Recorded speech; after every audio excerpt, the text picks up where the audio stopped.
देख एठी आम पाखे एक प्रश्न अच्छी सीपीए कोणर अन्य नाम कौन बा सीपीए कोण को आम आउ को कोण बोली कहि परिबा। तेबे एठी हमकु चारिटा उत्तर मध्य दिया जाइछि। तेबे सी बिंदु होउछि हमर एही बिंदु, पी बिंदु होउछि एही बिंदु एवं ए बिंदु होउछि हमर एही बिंदु। अर्थात एही कोण को आम सीपीए कोण बोली कहू। तेबे सीपीए कोण को मु एपीसी कोण बोली कहि परिबी। कारण सीपीए कोण को लक्ष्य कर, सीपीए कोण रे जेउ तीनोटी बिंदु अवस्थान करूछि एपीसी कोण रे समान तीनोटी बिंदु अवस्थान करूछि एवं सीपीए कोण रे शीर्ष बिंदु पी मध्य अवस्थान करूछि एवं एपीसी कोण रे शीर्ष बिंदु पी मध्य अवस्थान करूछि। तेबे हमर 2 नंबर उत्तरटी ठीक अछि। तेबे 1 नंबर उत्तर रे पी कोण बोली कुहा जाइछि।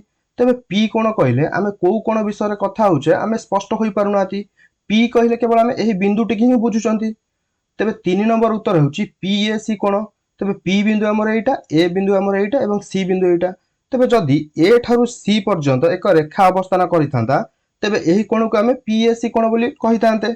या परे 4 नंबर उत्तर होउछि एफपीए कोण। तेबे हमर एफ बिंदु एटा एवं पी बिंदु एटा एवं ए बिंदु एटा।